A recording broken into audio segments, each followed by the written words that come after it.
We're here in Twilight Town, wherever the fuck this place is. No one knows where the hell this is, since it's not from anyone's memories. But Sora does remember something. The promise he made to Naminé and the good luck charm she gave him. And while he's all wrapped up in this memory, Naminé can be seen behind him, regretting what she's done to him. And no one around Sora is aware of this because of Castle Oblivion. This place sucks, I want to go home. Luckily getting through Twilight Town is pretty easy. Fights are a little long, but they aren't that bad. Thanks, Magic Spandeck. But then we get to this big mansion. Sora feels like he's been here before. Not like a memory he's had with Naminé, but the feeling like he's explored Twilight Town before. But before we can question this further, Vexen shows up. Oh boy, here we go trolling Sora again. Vexen asks Sora which of his memories are real, the ones of Naminé or the ones of Twilight Town. Sora answers, Naminé, of course. Poorly, which only leads Vexen to dig even farther, saying those memories are of the other side of his heart. Unfortunately for Sora, this isn't the only thing Vexen says. You're wrong. I don't know this place. If you remain bound by the chain of memories, and refuse to believe what is truly found inside your heart, then throw it away. You are not a Keyblade master, just a slave to twisted memories. Yes, exactly like my Riku. Your existence is worth nothing! Like your Riku? Worth nothing? That's enough! You're the one who changed Riku! Every word you've said is a lie! This outburst is exactly what Vexen wanted. To see Sora dig his heels in even further and confront him. It's exactly what he needs. Not so much for larger plans, but to make Sora blinded by rage for his second fight. And,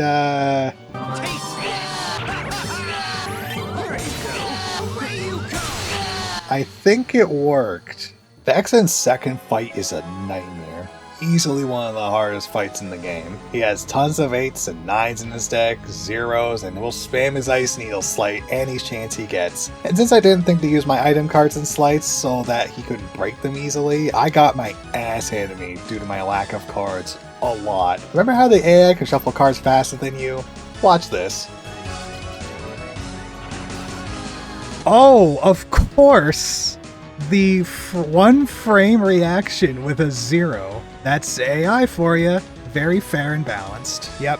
Nope, this is a lot of fun with the AI. No, this is great. I know this was part of me being focused and healing on myself, but come on now. What's also incredibly obnoxious about this fight is that Vexen can actually guard, which I know seems like an idiotic thing to say. He's fighting with a fucking shield, for God's sake. But after doing card combat for 12 hours, and having your entire defense and offense revolve around numbers instead of blocking, well, the game had just melted my brain and made me forget how to play Kingdom Hearts normally.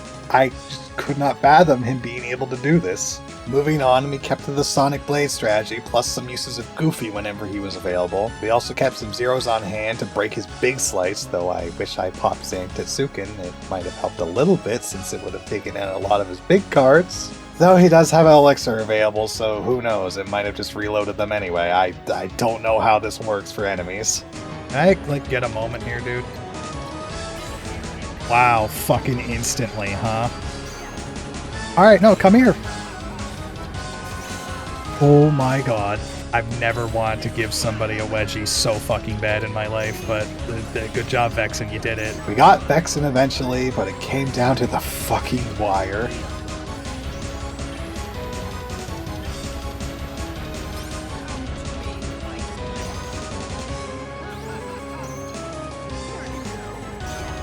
Gotcha, bitch! I can't believe that worked. That worked? Oh my god, that shouldn't have worked. I shouldn't have won that. Oh well. Sucks to suck, Vexen. Sweet Jesus, that was close. For our struggles, we do get Vexen's card, which gives us auto life. Very nice. And we level up and get the slight Ars Arcanum. It's pretty difficult to use since we need to have a value of 1 to 6. Yes, 1 to 6. But its main weakness is actually that during the last 6 hits, it's very easy for the enemy to break out of your attack string. It pretty much requires you to use Attack Bracer And with his defeat, Vexen begins to spill all of the beans to Sora. How Riku's doomed and that Sora's also doomed. He keeps pursuing Naminé. Yet before he can get much further... Marluxia? What does Naminé have to do with... Ugh. That's right, Axel's here now to stop Vexen from spoiling Marluxia's plans. Can't have that now, can we? But now you can be nothing instead of just being a nobody. You're off the hook. No! Please don't! I don't want to! Goodbye.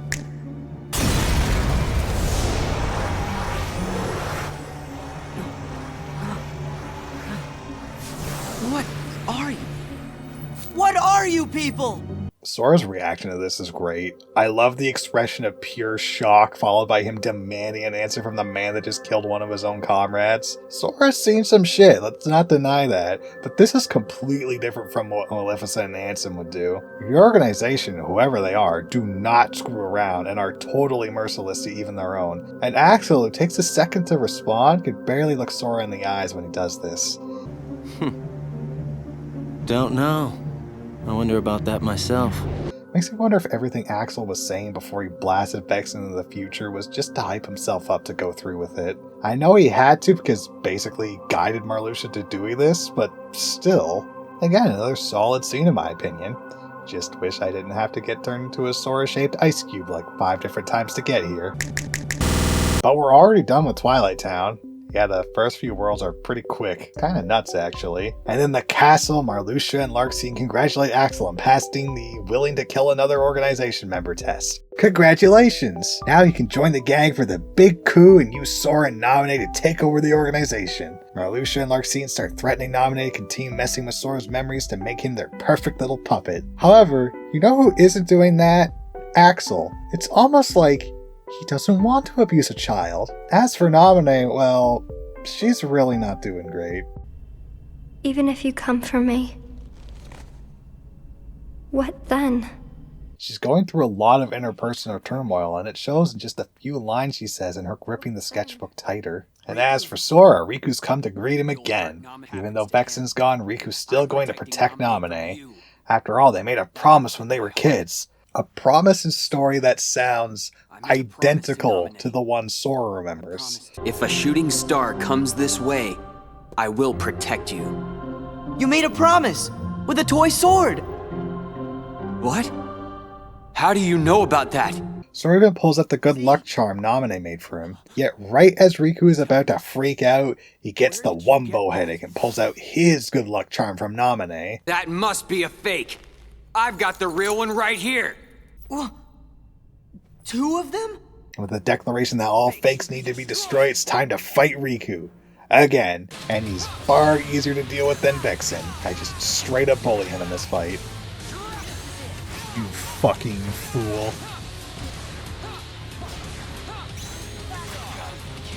Right in the face. Alright.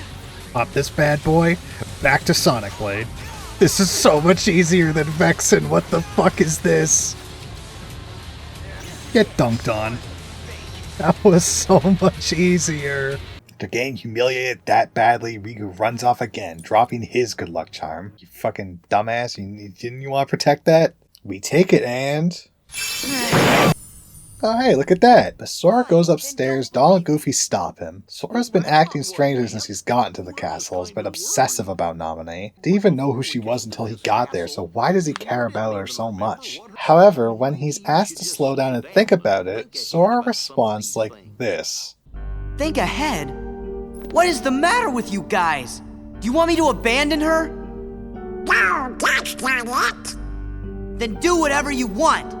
You can lay back and take a nap for all I care. I'm going to find Naminé.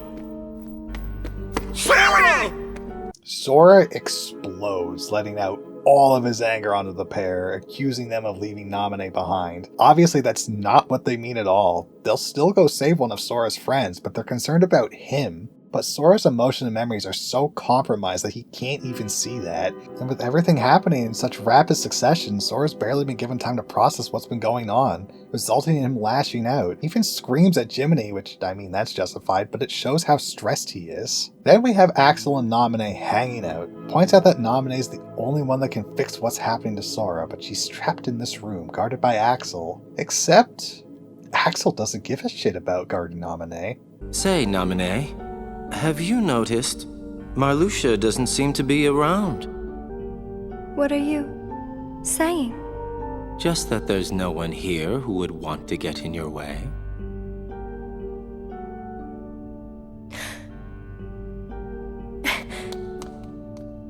Just make it count. Finally, someone's nice to Naminé. You can see the light return her eyes the moment Axel lets her leave. Then there's Axel himself. His remark about enjoying this is interesting because, well, he's a nobody, a being without a heart. He can't feel emotions, and yet in this very moment, he is. All because of Sora. Must be one hell of a thing for him to finally feel joy again after not experiencing it for such a long time. And now it's time to face Sora's memories by going back to the Destiny Islands. We even get to see Selphie, Tidus, and Wakka. Squeenix remembered them, though since Sora's acting weird, they let him go see her. Do they mean Naminé or someone else? Ooh, even Riku's bag about it, though he's fake memory Riku, so what does he know about anything? Not much to talk about here, except we get the rewards card, and it's great, but we have to go through this fucking door, and it looks like this. 33?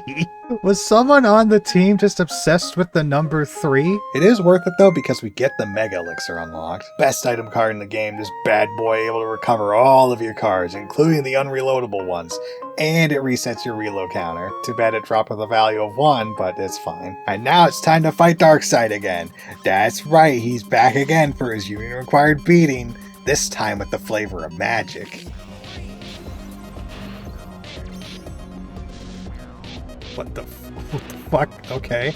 You know, you could have just as easily had him, like, lean down, but whatever. Oh my. Wait, I think we might be okay. This is probably why they give enemies so much fire resistance. Yeah, fun fact, all of the bosses in this game have they take 0.5 and damage from both ice and fire. And yet, I could fight, bro. Absolutely clapped. Alright. This gives us Darkseid's card, which lets you copy your opponent's card. I know damn well this card is nuts, but it also has a cost of 99, so yeah. Let's not worry about that now. Sora's here to save you, Naminé. Except... Naminé! Sora, you really came for me. It's you! It's really you! I've been through so much just to see you! Yes, I wanted to see you too, but this isn't right. I messed up. And seeing the person she viewed as her hero, she sees what she's done to him and finally begins to shatter the illusion she's created for him. She does care for Sora and does want him to save her, but not like this. I'm not supposed to be in this picture. That's true. Naminé? That isn't me. I'm not there. Watching him struggle to understand what's going on, how the two of them were so close in his memories, it crushes her. Even when she's trying to help Sora remember the person that Naminé has replaced in his memories, she's smiling, but her eyes don't lie. To face the harm she's caused Sora head on, it hurts. But she has to do this. Like Axel said, she's the only one that can make this right, so even if it hurts, it's something she needs to do. So, she finally exhumes the memories of someone special she's tried so hard to replace. Think, Sora. Think just one more time. About who's most special to you. Who's most special to me? That's an easy one. It's you, Naminé.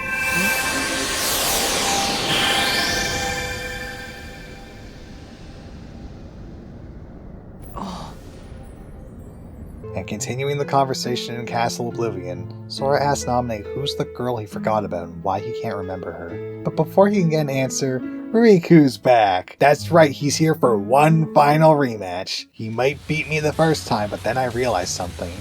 He's vulnerable to being stunned. So, I prepped my deck with Strike Raid followed by Ars Arcanum.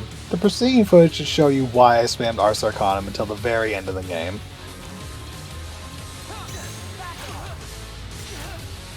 Alright, and then pop this so he can't get out, and then here we go.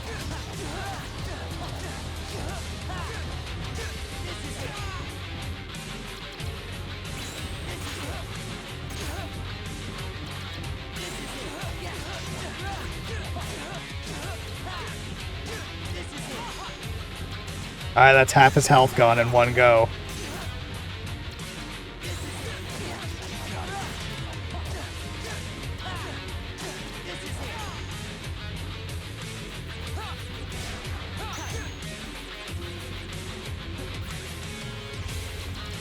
Are you fucking ready, you motherfucker? I don't think you are, Riku. And there's the 0, because of course. And now you die. Or not. I'm glad he can just break out of that shit. Anyways, die. Bye-bye. Stop, he's already dead. He's not dead enough. Nominate, resurrect him so I can kill him again. And make him forget about the fight so I can kick his ass a second time. God, I love big damage. This gives us Replica Riku's card, or Riku Replica, I don't fucking know, it doesn't matter. This lets cards that are used in Slice still be available for reloading. Not a bad idea if you want to free up some points for other cards instead of items. Unfortunately, Riku's a sore loser and was faking being defeated. Want some more? Sora! And since he won't listen, this forces Nominate to use Power Word Kill. I said stop!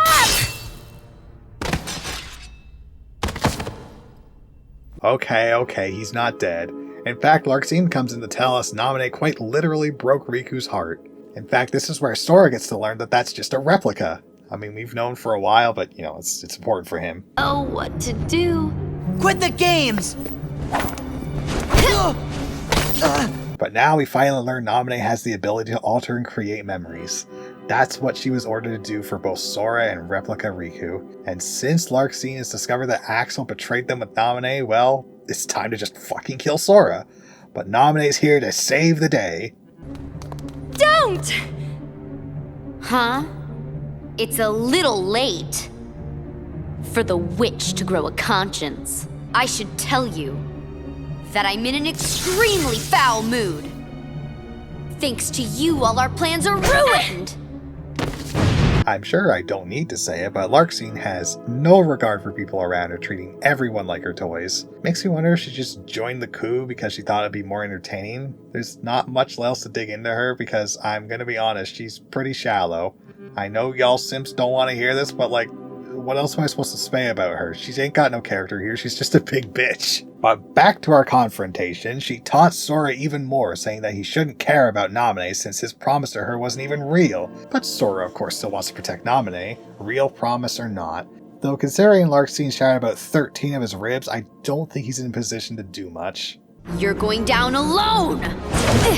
But that's why the goats are here to save the day! It's not two Goofies though, unfortunately, it's just Donald and Goofy. Of course they wouldn't leave Sora, what are you, fucking stupid? Okay. Have it your way. More pain for you means more fun for me! It's time to fight Larxene. Unfortunately for her, I perfected my Strike Raid Ars Arcanum combo. Prepare the Ars Arcanum! You got it, chat.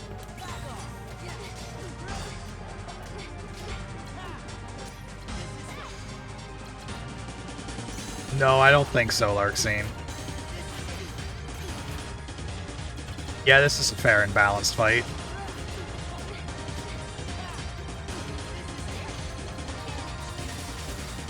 Okay. That's how you want, that's how you're gonna get it!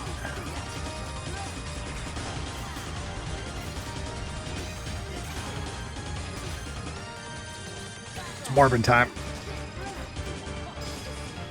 Bye-bye. Get dunked on. My god, Ars Arcanum does a lot of damage, doesn't it? We get her card, which Increases our running speed for 15 cards? What? Why? Well, at least we beat her. Rip and piss, you won't be missed. With Larxene gone, it's finally time for Naminé to come clean to Sora about what's been going on. She's been replacing Sora's memories with fake ones. Sora's memory of Naminé? The memory of his promise to her? His big-ass clown shoes? No, those are still pretty real. Naminé is the reason we've been losing our memories as we have sent at Castle Oblivion, not the location itself. That was But if we can get to the 13th floor, Naminé will be able to fix our memories. Our chain of memories, even?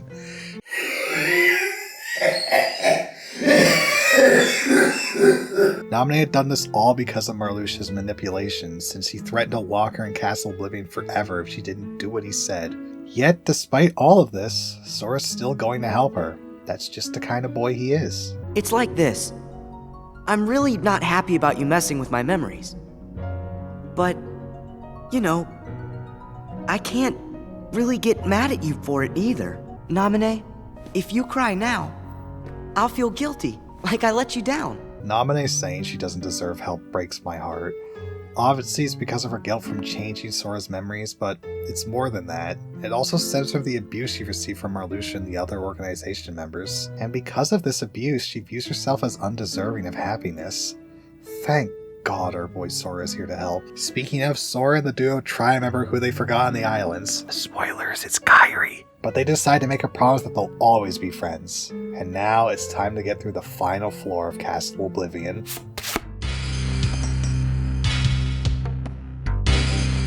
This floor is fucking huge. Oh my god.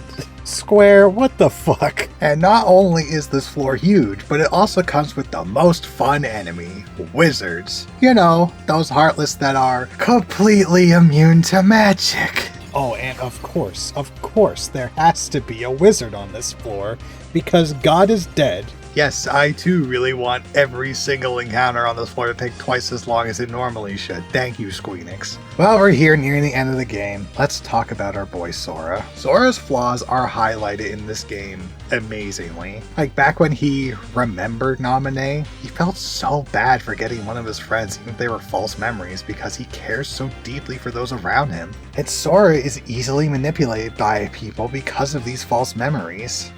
Because to him, even if the memory is fake, the feelings he had of friendship were real to him. It reminds me of that one poor fucker in Ghost in the Shell who had his memories changed to believe he had a wife and kids, but he didn't, he was single. Sora's in a similar position in this game, but with Naminé instead. Larxene digs into him about it, the replica Riku even uses the rivalry Sora had against him. All of this deepening his feelings towards Naminé, making it so he would stop at nothing to save her, which is exactly what Marluxia wants.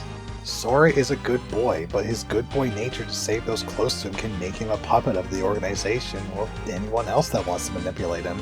And on top of that, Sora is not given a whole lot of time to process any of what's going on, leading him to get frustrated and lash out like we saw earlier, which is just fascinating to watch. Aside from 3, which is all the way at the end of the series, I don't think we ever see Sora have a breakdown like this again. And I think this is mainly because of Donald and Goofy. The two of them mean well, but most of the time when Sora isn't doing well, they continue to tell him to push his negative emotions down.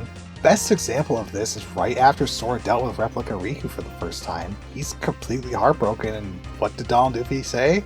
No being sad, only smile. It comes from a good place, but that's the least fucking helpful thing they could have said. And if Sora realizes it or not, he is internalizing that he needs to repress his emotions and always be at least appear to be happy, if not for himself, but for those around him. And trust me, we'll be seeing the culmination of that in this series. But back to the game, we go open the room of rewards and get Super Glide. Only cost me like my life savings, but we got it. We also got the Trinity limit for entering the floor, and since it doesn't eat up everyone's mana and does neutral damage instead of percentage like in the last game, I'd say it's actually worth it. You are at the whims of RNG if the cards for Donald and Goofy actually drop though. Most of this floor was me just spamming Sonic Blade and Tornado. Oh, but what's this? Halfway through looks like Axel's finally making his move. Remember the order. You must eliminate the traitor. I always follow orders, Marluxia. I'll be right there, Axel. I just gotta... While I'm sorting through my cards, Axel and Marluxia are fighting. The organization's betrayed. In that name, I will annihilate you. That line's not you. Well, had to try it once, you know. Bursting in the room, Sora doesn't know what's going on, but he's here to beat someone's ass. Marluxia then has Sora fight Axel first, using Naminé as a shield, because by God, if he's gonna go, he's gonna get a little more abuse on Naminé before he does. Sora is fully determined to beat both of their asses eventually, but Axel comes first.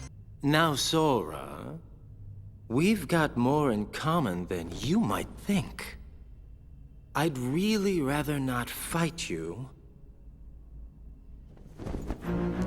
But I can't dishonor the organization, now can I? Axel's second fight goes just like the others so far. Well, almost. Remember when I said premium cards can't be reloaded normally? Wouldn't it be a shame if all of my Zero cards were premium? Wouldn't that just suck ass? Wouldn't that just be downright horrible?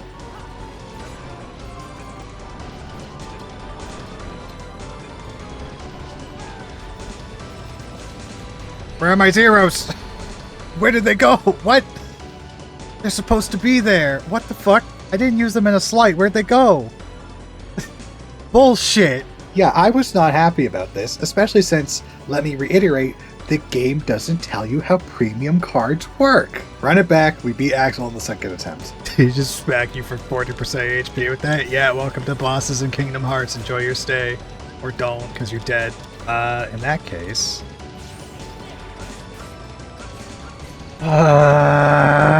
being a real pain in my ass, you know that, buddy? Stop it. I was waiting for that, you sack of shit. Alright, time to die.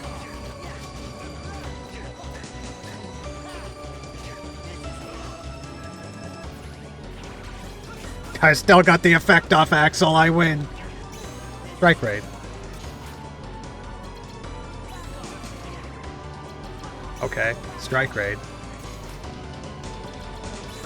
Die. Oh boy, okay, he really made me fight for that. Jesus. This gives us his card, which lets us use cards while we're being hit. Great for breaking out of attacks, which is what I would say were not for the upcoming boss fights, which... well, you'll see. Oh, you'll see. And Axel fades away after being frustratingly vague. Sorry, I would hate to kill the suspense.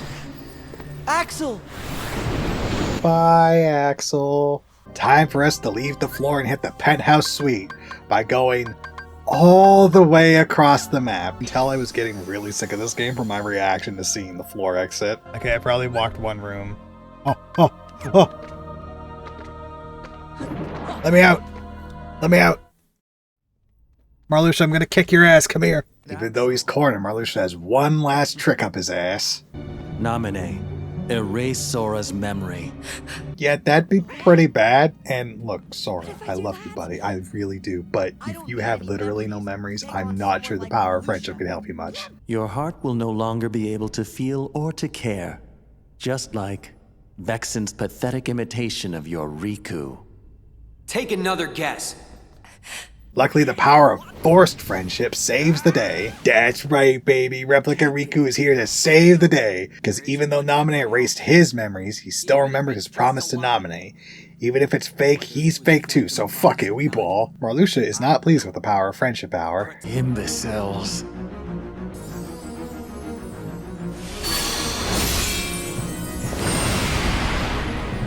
You would knowingly shackle your heart with a chain of memories born of lies?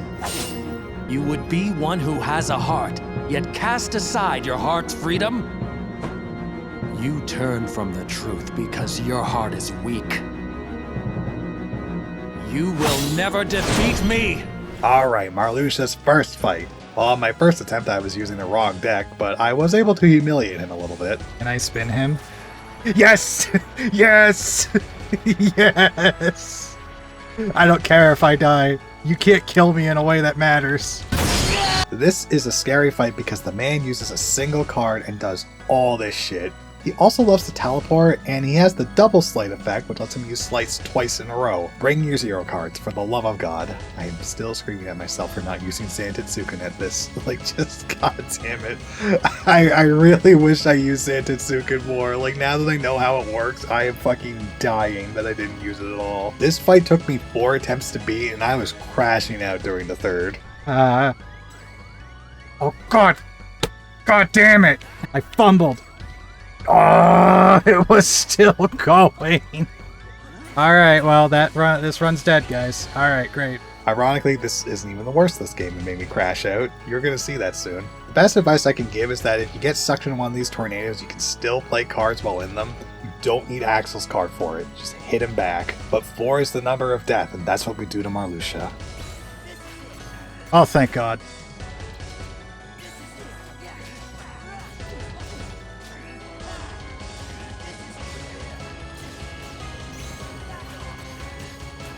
I didn't even fucking see him. Thanks, lock-on system. I think we got him this time.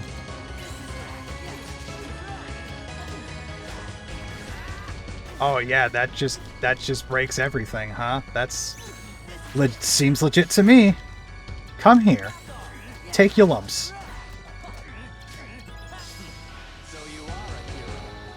Oh. We do get Marluxia's card, which gives us the double sleight ability. Absolutely busted card. Too bad my strategy revolved around spamming Ars Arcanum, so yeah. But that wasn't the real Marluxia. He was just pretending to lose. Didn't we already do this? Sora asked Riku to stay here, and it's time for the final battle.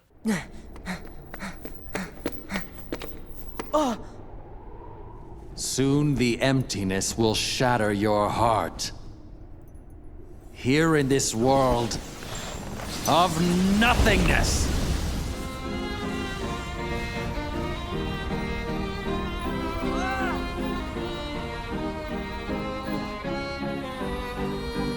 Damn, he's gone big mode. This phase of the fight fucking sucks. It's not because of attacks, but because, despite his size, Marluxia has teeny tiny hitboxes. So, strike rate into Ars Arcanum will no longer work. Yay. So it's gonna be like that, huh? Alright, time to bust out the magic spam. No one got my back, I know Blizzard and Fire got my back. Can I get an amen? Oh, but I forgot to mention that we're not even allowed to see what cards Marluxia's going for. That's right, the final boss is just straight up cheating. Love to see it. Unfortunately for him, I am very stubborn, and I will beat his ass. God, and then he fucks off into space for about 20 minutes. Get down here! No. It's just so much easier. You can't escape the big damage, Marluxia.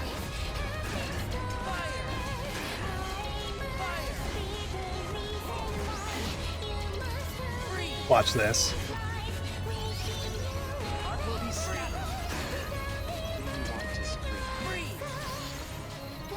Marluxia, I'm gonna be real. I don't want to scream. I want to play a better video game. Got it, yeah. That's all we gotta do, baby. Just Blizzaga and Firaga spam. We did it. Second phase time. This one is sort of better. He's still hiding his hand like a bitch, but at least his attacks have more wind-up. At least his basic ones do. Marluxia apparently stole Stephen King's cocaine supply from the 80s because look how fucking fast he can make slides. What the fuck is this? He's also able to knock the cards out of your hands, which is absolutely ass. Though there is a boss that can do that far later in the series, and it's... Oh, I don't even want to think about that right now. The worst of Marluxia's slights is Doom. You have 18 seconds to break all the cards Marluxia throws at you. I know there's a big 6 above Sora's head, but it's 18 seconds. Now, I don't hate the concept for this attack. I think it's good testing your card breaking skills under pressure. The part I don't like is that all the cards you use to break Doom are gone until you reload. Which, sure, Marluxia gives you a little time to reload afterwards, but it still ruins the flow of the fight. Even in this game where the flow is slow, this just kills it halfway through, and it feels like I'm being forced to reload my deck. It's not great is what I'm saying. Oh, and just one more thing. Doom shoves you all the way to the other side of the field. You know, away from Marluxia. That's cool. And he has another sleight that pushes you away too. Did no one have any good ideas for moves here? Or just resorting to extending the duration of the fight by making the player cross the room multiple times? That's just fucking great. Marluxia's lucky I didn't remember how to use that one site that has us use Goofy as a battering ram. That'd fucking show him. But despite all of his struggles, Marluxia ends up in the graveyard, just like his cards. Blue Eyes White Dragon wins again, jackass.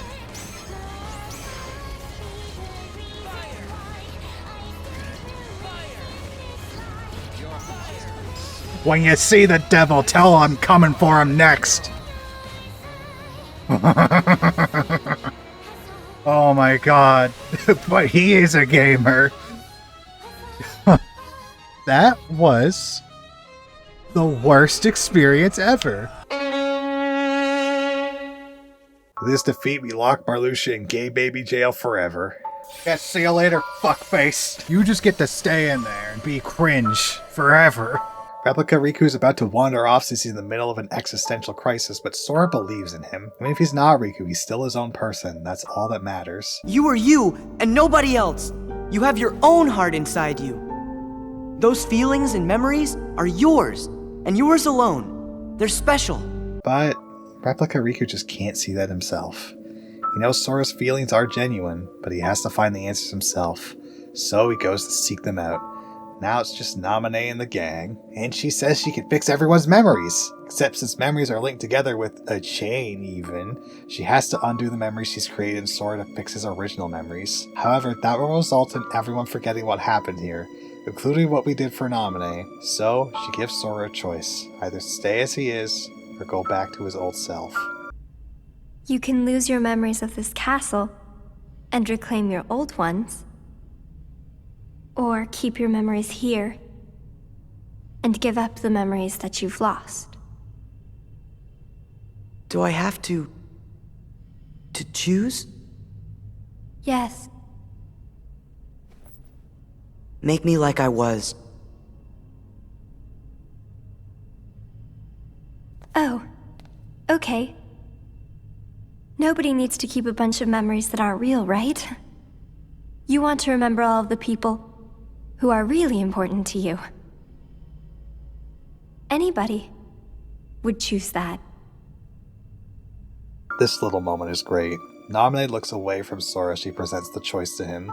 One is clearly the correct one, yet even when Sora picks it to get his old memories and self back, Naminé recoils. Even if it was wrong, she had this tiny hope that he would choose her. Because Naminé wants to mean something to someone, and because of Marluxia's abuse, she feels worthless. It's sad, yes, but she can't force others to be your hero like she did. It's not right. So Naminé takes the gang to some sleeping pods. Jiminy writes down a note to say thank Naminé after they get up. Could have done with a little more than 2 words, buddy, just saying. But before Sora goes to sleep to get his memories back, he and Naminé have one more chat. All of this may have started with a lie, but I really am glad that I could meet you, Sora. Yeah, me too. When I finally found you, and even when I remembered your name, I was happy. The way I felt then, that was no lie. Goodbye. No, not goodbye. When I wake up, I'll find you. And then there will be no lies. We're gonna be friends for real. Promise me, Naminé. You're going to forget making that promise. If the chain of memories comes apart, the links will still be there, right? So the memory of our promise will always be inside me somewhere. I'm sure of it. Yeah, you're right. Okay, it's a promise. Good. Until later. Sora, some of your memories' links are deep in the shadows of your heart, and I won't be able to find them. But don't worry. You made another promise to someone who you could never replace. She is your light. The light within the darkness. Remember her, and all the memories lost in the shadows of your heart will come into the light. Another promise.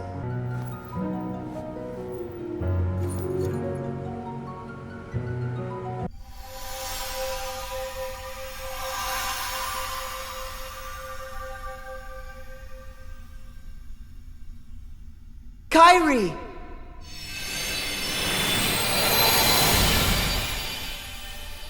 My friends. Namine? Don't worry. You might forget about me. But with our promise, I can come back. A promise is a promise. Yes. One day the light, it will be ours and it will bring us together. Till then, I'll be in your heart. Right. Forgotten, but not lost. And that's the end of Sora's story. That's right, there's another story to go through. God help us all.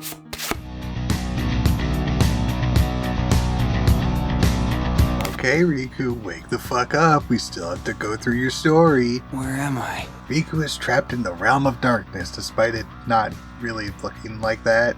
I mean, I could probably green screen wherever I want. Now he's here. A voice then tempts Riku to go back to sleep. But then, a world card appears. Riku takes it he'll escape the realm of darkness, but he'll have to face the truth of his memories. Truth that holds a lot of pain. So, what does Riku pick? This seemed like a boring place to take a nap anyway. That's my boy. My friend. Now it's time to play as Riku and make our way through the giant basement of Castle Oblivion. And we can't even customize his... wait, what? That's right. One of the most important parts of a deck builder has been taken away. Instead, Riku's deck changes as the game progresses. Which, I mean, great, cool, I guess, but you can't even rearrange how the cards are laid out. This pretty much makes all of Riku's standard combat just spamming slights even more mindlessly since I'm not the one that made the deck in the first place. Preparation is half the game when it comes to a deck builder after all. But as Riku makes his way through Hall of Bastion, he's greeted with his old room. He despises his memory of it, which leads to probably my favorite line in the game. Cast away your home, your friends, everything, but at least they gave you a nice room. It is extremely funny, but also shows that Riku gave up everything and he's got nothing to show for it. Later on, the voice even mocks Riku, saying that all his heart knows is to cast things away. Riku doesn't really have a response to the mockery, instead choosing to run away again. He absolutely regrets what he did in the past and hates being reminded of his failings. You're gonna have to face them eventually, Riku, by doing a sick fight against Dragon Maleficent. After they say darkness several times in a row, that is. Darkness, darkness, darkness, darkness, darkness, darkness, darkness, darkness, darkness, darkness. Okay, here we go. This fight lets me point out one more thing about Riku's gameplay. He can instantly reload his deck. We just hit the button and all our cards are reloaded. This, along with Dragon Maleficent fighting like she's asleep, makes the fight go by like it's nothing. Yep, this is one of the fights. Well, that was easy. Dang, Maleficent. Look at his fucking smirk. Did you guys see that? But we get out of Hall of Bastion. Guess what? The voice we've been hearing all along was Ansem. He's back. Sort of. He placed a piece of himself inside Riku's heart. I have no fucking idea if that's a spoiler or not, but there you go. Ansem wants to take over Riku again. Obviously, Riku doesn't want that. And now, surrender to me again. You're crazy! Not a chance! Well, you tried, Riku. But don't worry, the king of cease and desist is here. Nintendo, I mean Mickey. Riku's not alone, the light won't give up on him, so it's time to beat Ansem's ass. Again, in a tutorial fight. That's right, there's even more mechanics for Riku. Like if he quickly breaks an enemy's card, he gets an attack boost. I never really noticed the difference in my entire run as Riku, honestly. The one I do notice is the card duel. When we clash against an enemy's card with one of the same value, we initiate a card duel. We have a few seconds to beat all of our opponent's cards, and if we do, we activate a huge slate with the cards we spend. See, why couldn't Marluxia's Doom Slate do this? But with this tutorial over, Ansem gives Riku more world cards so we can understand why darkness is the best thing since sliced credit cards. That's not all Ansem gives Riku, no, he's a silly little guy. So he gives Riku some darkness powers. It's up to Riku if he wants to use it or not, but spoilers, we're going to, and it doesn't affect the story at all. Fucking go nuts. The darkness cannot hurt you outside of cutscenes. This brings us to Riku's final and most fun mechanic, darkness points. Each time Riku card breaks an enemy, he gets some DP. Once his meter is full, he enters dark mode, where his attacks are powered up and he gets new slights. But you'll lose DP when taking damage or getting card broken yourself. Usually this won't happen because dark mode won't stop, you'll just be fucking dead. Dark mode is easily the best part of Riku's kit because it turns most encounters into a joke. People have referred to Reverse Rebirth as a New Game Plus for a reason. In fact, something else I need to mention is that on leveling Riku, he has the choice between max HP, attack, or max DP. I recommend getting the attack stat up first, then DP, then HP. That should keep you well-rounded enough. Back to the story, we see two more organization members Sora never encountered, Lexius and Zexion. I had to double check how to spell Lexius' name, by the way, it is kinda confusing. But they've gathered with Vexen because Zexius picked up Riku inside the castle, and apparently he seems very close to their superior. What will they do about it? Literally nothing. We wait. See what develops. Guess they think Riku will die of natural causes, huh? Yeah, I'm pretty sure that guy's chin could cut glass. It's so sharp. Got that Bruce Campbell chin. Speaking of, Riku has an interesting quirk in this game. What's that scent? It's so familiar. Darkness. It's the smell of darkness. I don't know why they gave Riku the ability to smell darkness, but it's here. It never appears again after this game, and he then shows up to give Riku a pep talk, and it's time to progress through the floors. We go through Traverse Town and learn that Riku's deck having a low card count fucking sucks. Yeah, I think I'd describe Riku as a steamroller. I think this would be another thing that Dio would throw at Jotaro if he could. Then the science gang figures out Riku's in the castle and Vexen is his #1 fan. Riku, you say? Has he emerged from the realm of darkness? Sora's is not such an interesting existence. The entity that holds true value is Riku, the hero of darkness. Agrabah's next and they took away all my fucking 9 cards. I just don't have any 9s now. They're all gone. It's just 7s and 6s. What the fuck is this? Well, alright, I guess this is what's happening now. Thanks, Square. Every floor, it changes. You don't have control over Riku's deck. It just does whatever it wants, so just hope the darkness that doesn't suck. Jafar Genie does make me crash out when I failed the card duel against him. No, I hit X! That game sucks!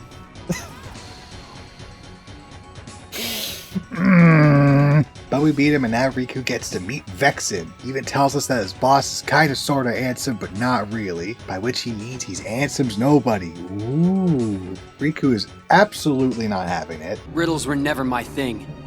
Try again. And it's time to fight. Oh, by the way, they change your deck before the boss fights in Castle Oblivion, so surprise! 9? Okay. Oh my god, they gave me 0 cards when I wasn't looking. And you know, I can't tell if Riku not having healing outside of Mickey being his friend card is a good thing or not. On one hand, Mickey is always available to drop. On the other, if I need healing now and I don't have Mickey picked up, I'm kind of fucked. I guess that's a concession for being able to do this to Vexen. No, I don't think I will, Vexen. Die. Alright, there we go. That's a little rough to work with, but we got it. Unfortunately, Vexen leaves after getting lots of data from Riku. This is probably how he made Replica later. Let's not worry about that. It's time for Monstro!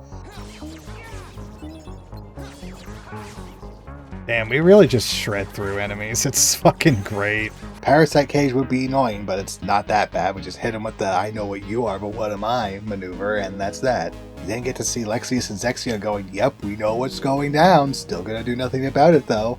I thought Lark's scene was shallow, but these two would vaporize on the pavement during a sunny day. Then, blink and you'll miss it, we fly through Neverland. Captain Hook lasts longer against Riku than Sora, but he also accounts for a quarter of my time spent here, which is just over 7.5 minutes, so it's not much of an accomplishment. And if it feels like I'm going fast, that's because most of Riku's story is him curb stomping fights for 99% of the game. Though, we'll talk about that 1%. Oh my god, we'll be talking about it. At the end of Neverland, we find Replica Riku.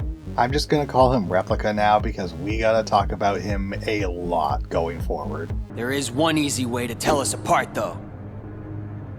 but he's how Riku was acting near the end of Kingdom Hearts 1. I'm sure seeing this is making Riku feel like a massive piece of shit, but it's time to fight. So, I can wipe the floor with you. And the wacky deck shuffle hits me again because I don't have zeros and Replica Riku has extremely high value slights. Luckily, I just had to gamble harder and he lost his Oblivion mortgage on his Oblivion house. There we go. I just didn't use slights hard enough. I just had to go harder. Today's lesson, keep gambling. Gamble harder. Replica then floors Riku even though I just handed him a bilateral gold stake beating. Then let's fight now! Okay, I guess he can just do that. And he boasts that he's getting stronger because he's not afraid of the darkness, unlike the real Riku. He then does what he always does and absconds. This ain't the first time an enemy kept coming back to try and beat my ass. Then Replica meets up with Squad 12, and yes, kiddo, you are the best. Now throw yourself at Sora and proceed to have an existential crisis later. No worries. And if that wasn't enough for Riku, Ansem's smug ass shows up again. Ansem goes, "Hey, you should totally do that darkness thing, Riku. Pretty please?" And Riku responds with, "No." Be quiet! That's okay though, more world cards for us. I swear I'll go more in depth with Riku later, it just needs some time to cook. We then rush through Atlantica. Nothing happens here, and there's not even a boss. But we do get to see Axel, Larxene, and Vexen having their little chat about Sora. Except this time Replica is in the room, and they're gonna change his heart so he's more like the real Riku. Replica does not like this. You want to remake my heart? The real Riku is a wimp who's afraid of the dark. What do I want with the heart of a loser? Any objections, Vexen? It must be done. I told you I would make good use of you, didn't I? No! Relax, kiddo. I don't think it's gonna hurt that much. I'll hurt you!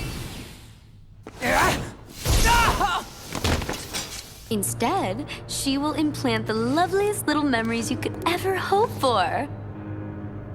It's no big deal that they're all lies. No. No!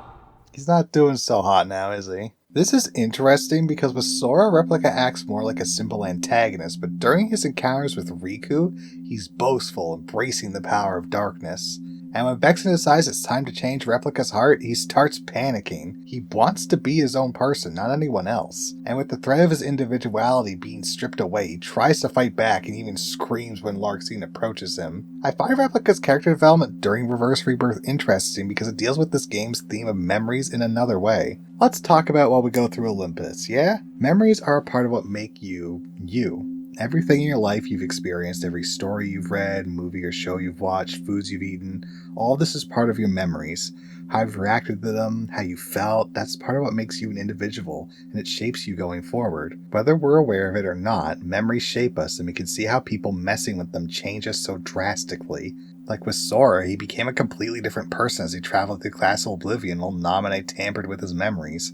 He became more erratic and angry because the only thing he could remember was the promise he made to Naminé and the few small memories he made in this castle.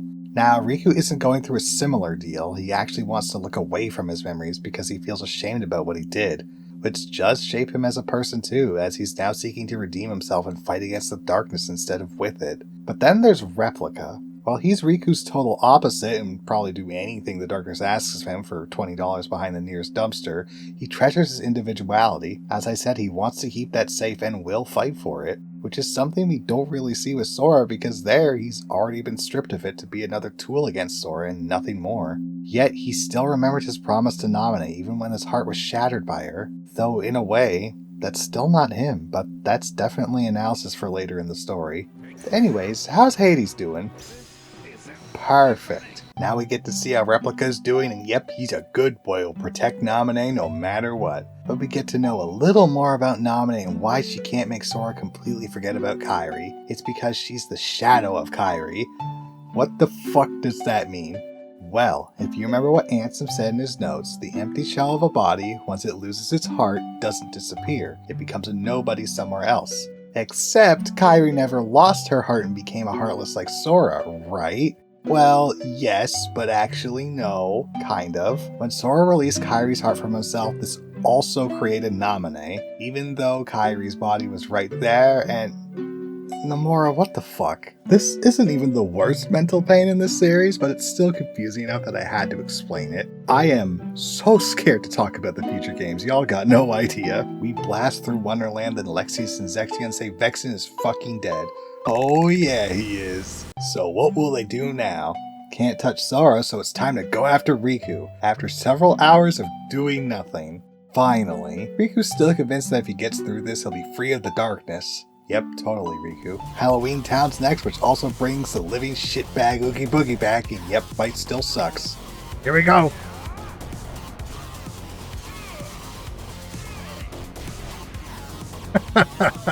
Okay, yeah, that's the game plan. Alright, we're gonna do that again when we get in there. How do you feel about the Silex gameplay in Chain of Memories? I want it to stop. I just want to fight. It won't let me fight. I'm being held back. Oh, hold on, I gotta reload before I can go nuts. Alright, here we go.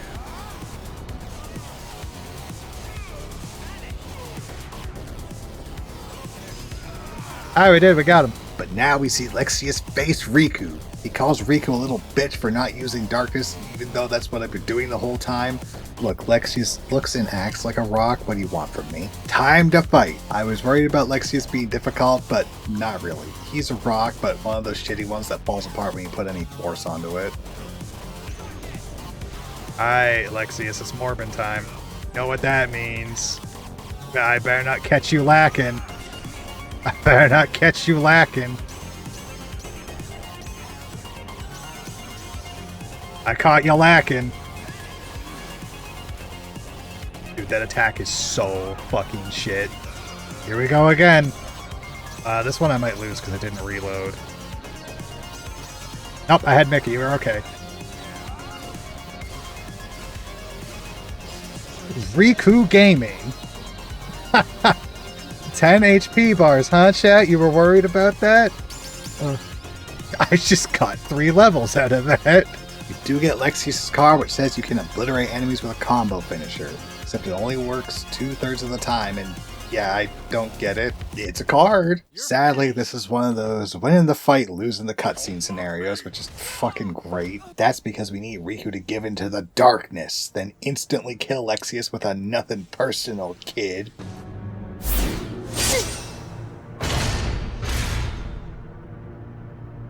Too slow. And now that Riku's used the darkness in a cutscene, Ansem can take over his body. Oh my god, what will he do? Get saved by Mickey again, of course. Foiled again, Ansem. Back to Zexion hiding out in his gamer basement. Axel shows up.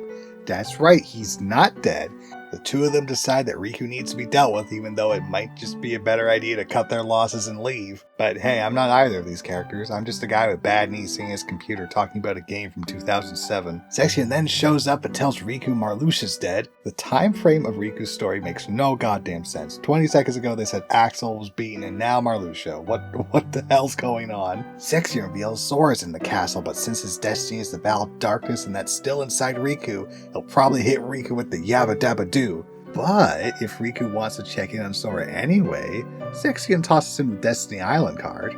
How nice of him. You know, I know he's playing us, but we gotta check. Riku's happy to be back in the Destiny Islands, but he isn't allowed to have that happiness for long.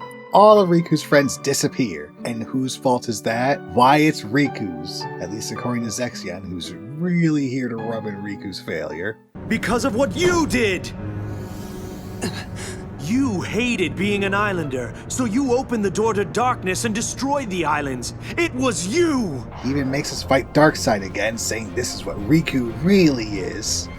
Nah, I don't think so, buddy. Man, I sure love having my deck be completely out of my control, and the boss having a card I literally can't duel against because I don't have that value anywhere. Love this game. I'm being overdramatic. Darkseid really isn't that bad. We beat him and Sora's here. Sora, how's it going, buddy? What? Aw, man. Yep, looks like Sora's gonna beat Riku's ass. That's totally what's happening right now. It does break my heart a little to see Riku's reaction to Sora attacking him. He just wants to see his friends again. But Sora sends him into the Thunderdome, and it's here Riku gets a pep talk from Kairi. The short version is that Riku should use light and darkness at the same time. Balancing them out will make him more powerful than anyone else, so that's just what he does. Can I face them? You don't want to? Oh, Naminé, you sly dog. Riku escapes the Thunderdome, and guess what? That sword was actually Zexion, and he is pissed that Riku escaped. I guess I followed the darkness right to you. This is absurd. Then I shall make you see that your hopes are nothing. Nothing but a mere illusion. Time for another back-to-back boss fight. And Zexion's a fucking asshole, let me tell you. If he hits you, he steals a card. And when he uses his Cyclone Snatch Sleight, he'll steal 2 cards each time it damages you. Oh, did I mention this sleight takes up almost the whole arena? Good times. At least we're permanently in dark mode for this fight, so that's something. Now, Zexion will keep stealing cards until he gets to his second phase, where he uses Riku's cards against him. I was lucky and able to hold on to a 0 card, so I was able to break through the sleights here, but that is not a guarantee. To get out of this phase, you need to break the lexicons in the arena, which will end the phase once all of them are broken, and drop your cards to collect. Small miracles, right? At this point, Zexion will go back to his wet bandit ways, but he doesn't last much longer. This is a bad idea.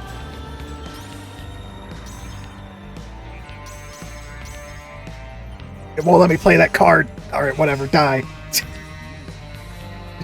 Alright, Zexion's dead. First try, baby. I should have died like 4 times in that fight, but you know what? It's fine. We take those. We then get his card, which lets our normal attacks have a chance to confuse enemies when they're hit. Not sure of the effectiveness of this since I didn't use it, but it's there. Maybe resistances it has are worth it, I don't know. Zexion fails to comprehend how Riku's able to overcome his fear of darkness, so Riku beats his ass so bad he runs away. Not that it saves him.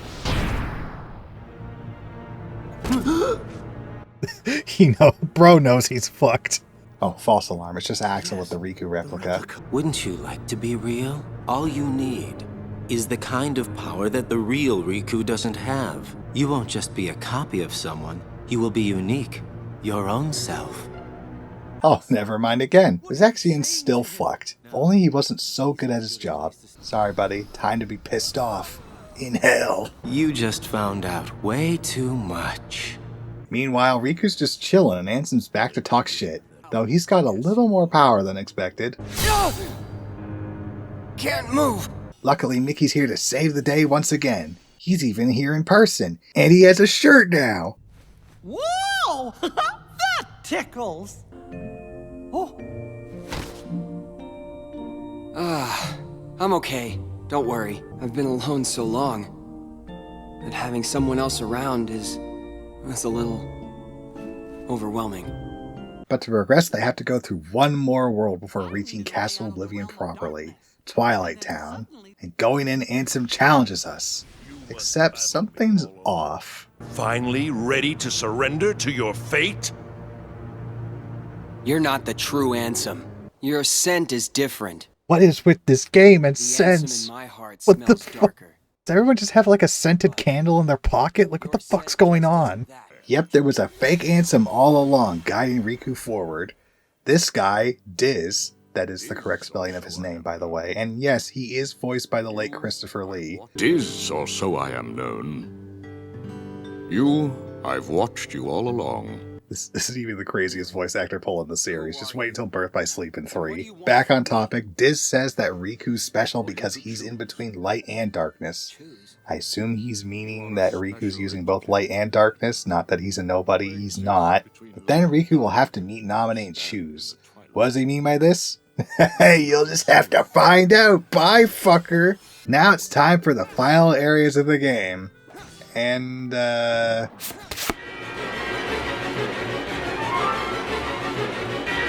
See, when I did my second stream of Reverse Rebirth, I had it in my head it was short enough to beat within 4 hours.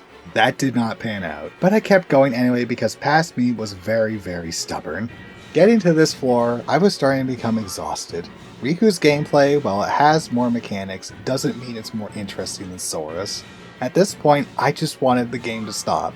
Spoilers, I was still 2.5 hours away from that goal, and it wasn't because of the cutscenes, I'm gonna tell you that right now. Speaking of though, we get to the mansion and see Replica Riku again, which leads to the best line in the entire game. Because I'm you. No, I'm me. I'm me, he says. You don't get writing like this anymore. Weird-ass dialogue aside, Replica's not having a good time. That's right. I'm a phony. A fake. The way I look, the way I feel, everything I remember. And even this newfound power. I thought by finding some new strength, I could finally be someone who's not at all you. But nothing changes. I'm still just empty. Everything about me is borrowed. As long as you're around, I'll never be more than a shadow! Oh boy, this will be a whole thing to unpack. Let's fight first, yeah? First attempt doesn't go well. Oh boy. Second attempt, we learn the secret to card duels. I don't know if I can pull this off or not. Never mind. This doesn't work every time, by the way. But we get him with the funny dark pogo attack. Good fight, Replica. We now proceed to have probably the heaviest cutscene in the entire game, and I am not talking about length. Death doesn't frighten me. Good riddance to a phony life. I'm sure even what I'm feeling now is probably all fake. What are you feeling? What happens when a fake dies? One like me. Where will my heart go? Does it disappear? It'll go somewhere. Maybe to the same place as mine. A faithful replica until the very end. That's okay.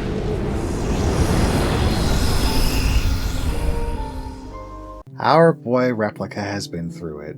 He just wanted his own identity instead of being a copy of Riku.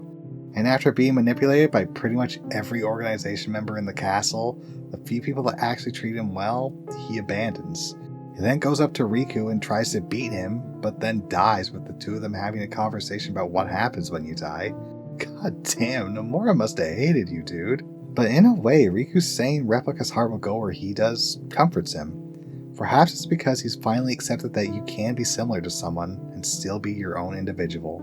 And that's okay. But enough about that. How am I doing right now?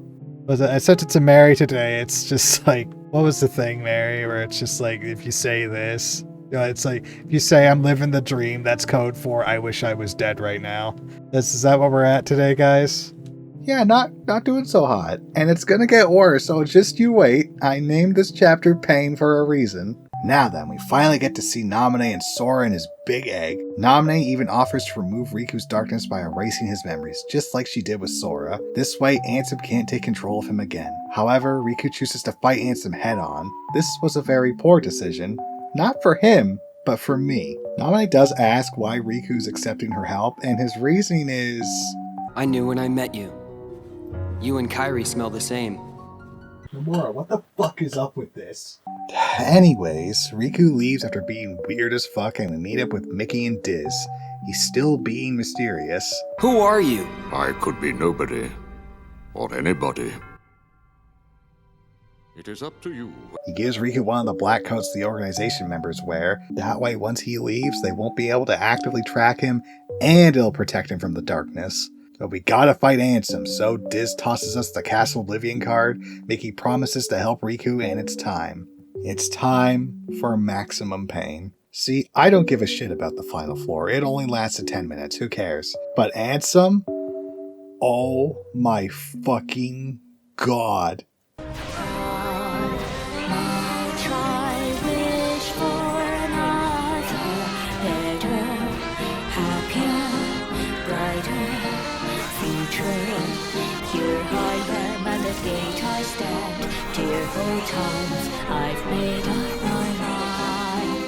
This fight. This fucking fight. Holy shit, where do I start? Well, first of all, Ansem has very high value cards, and slights, and even a few zeros, which is great because the AI could bust those cards out so quickly, you're almost guaranteed to take damage when your card broken. Then there's his actual slights. All of them are deadly, but none more so than Dark Rush. The tracking on this move is so strong, I'm convinced the same person who programmed Armstrong's AI in Jetstream Sam's DLC for Metal Gear Rising did the same thing here. Oh, did I forget to mention that Dark Mode's dodge doesn't have invincibility? Yeah, it sure doesn't. What a great idea. Dark Rush has killed me the most out of all of the move Ansem has. And what's really fun is that all Riku slights once he enters Dark Mode, they're neutral damage, which Ansem has fucking resistance to. Are you serious? I get it. He's Ansem, Seeker of Darkness.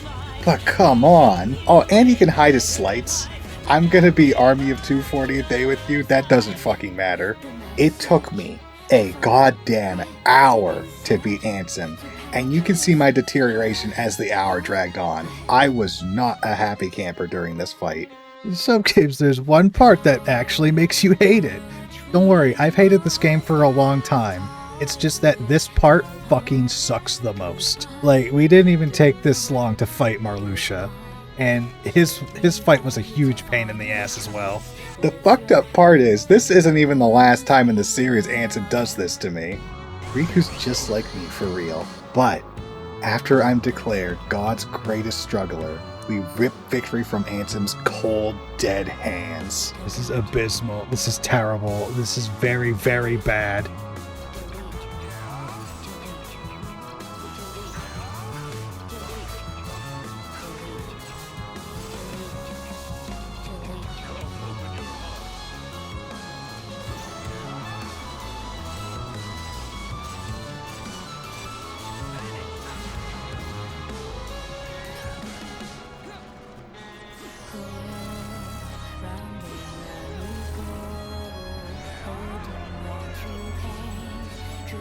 Uh-huh.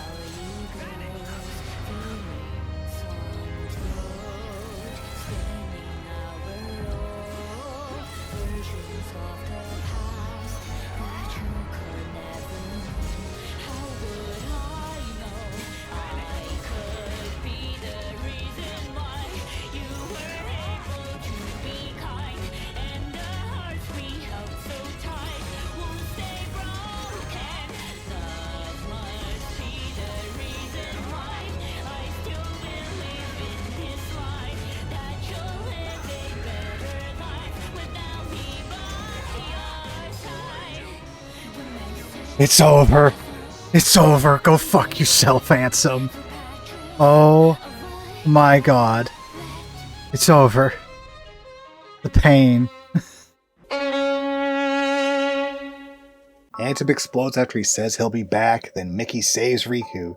Yay! Riku's still worried about the darkness inside of him, but Mickey reassures him that he'll be okay. Riku's able to wield light and darkness in a way no one ever has before, at least according to Mickey, so he shouldn't be afraid of the darkness inside him. It's just a part of him, that's all. Might be hard to accept it, it can be a struggle to understand it too, but it can be tamed. Two of them leave and meet Diz one more time. Diz tries to force a choice on Riku, but he says fuck that. I'm taking the middle road. Do you mean the Twilight Road to Nightfall? No, it's the road to dawn. And we're finally fucking free of Chain of Memories. Jesus Christ, this script was supposed to be shorter. I think the story for this game is great, but the gameplay? You know, I'd rather shove rusty nails under my fingers before I play this again, thank you very much. It's just so uncomfortable and fights against all of my instincts. Nothing feels right. Fuck Ansem. The gameplay is slow. Fuck Ansem. And did I mention fuck Ansem? The fleeting joy I found within this game was when I broke the rules to fly through it faster, which I would appreciate if I had played something I enjoyed. But I did this to free myself of the shackles this game put over my heart. And now, I'm finally free. Though there is one more thing I want to talk about. Yeah, boy, let's talk about the GBA version. 2 years after I played the original. Look, it takes a while to make these videos, alright? Now, the GBA version plays differently since it's 2D instead of 3D. It actually feels pretty good. The only real complaint I have with the controls is that you have to press L and R at the same time to stock a card. but that's also how you move the cards, so it can result in you moving over a card when you're trying to stock them. But aside from that, I think this version plays way better. It feels right instead of making me fight against all of my instincts. Hell, even the first light we get, Sliding Dash, is actually pretty good for being such a simple attack. What the fuck still, bro? What the fuck? He's just he's teleporting everywhere. I feel like I'm fighting Ganon from the Legend of Zelda show. Like, this is ridiculous. I do think it's really funny that they shoved a pre-rendered cutscene on the Game Boy Advance because it's so fucking crusty. I think this is a better way to play Chain of Memories, even if the writing is different a bit. So I guess the ideal experience is just watch the cutscenes and play this game, or finish watching this video, which you just did. Congrats on getting this far. Like, seriously, you listened to me rant about Kingdom Hearts Chain of Memories for almost 2 hours. Actually, it's probably going to be more than 2 hours when I'm finally done this. Big shout out to my Ko-fi members for continuing to support the channel. The link to my Ko-fi is in the description, and if you'd like to support me for $5 a month, that'd be great. Helps me keep this as my full-time job, and I love making these videos, and can't wait to make even more about this series, even if it's gonna kill me. Also, a huge shout out to my friend Aniki of Light, who made the Chain of Memories cards that I used in this video. They look amazing. I'm leaving a link to his Twitch channel in the description as well. Alright, that's all from me. I'll see you guys later. Take care, and remember, I'm rooting for you.